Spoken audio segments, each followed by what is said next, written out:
हाय, hello, नमस्कार. कसे आहात सर्वजण? हे पहा, माझ्याकडे एक छोटीशी अशी सुंदर बाग आहे. छोटीशी आहे, खूप छोटीशी आहे. सो त्याच्यामध्ये अशा 2-3 काही टमाट्याच्या वेली लागलेल्या होत्या. वेलीचे टमाटे असे खूप मोठे मोठे असतात त्याची साईज.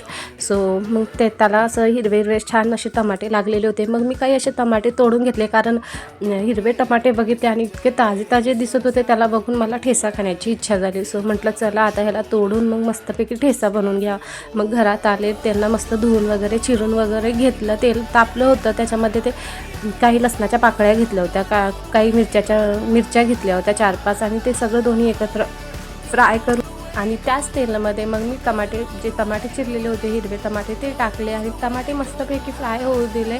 छान असं फ्राय झालं, म्हणजे त्याच्यामध्ये पाणी वगैरे टाकून असं काही घेतलेलं नव्हतं. फक्त तेलामध्ये खूप कमी तेल होतं, त्याच्यामध्ये छान वाफलेले होते मिरच्या, लसण, टमाटे मस्तपैकी वाफून. हे पहा किती सुंदर वाफले. मग मी मिक्सरच्या भांड्यामध्ये लसण आणि मिरच्या आणि कोथिंबीर जी होती ती टाकून घेतली आणि काही टमाटे टाकले होते. सो एकत्र सगळं मीठ टाकून एकदाच वाटून घेतलं होतं मिक्सरच्या भांड्यामध्ये.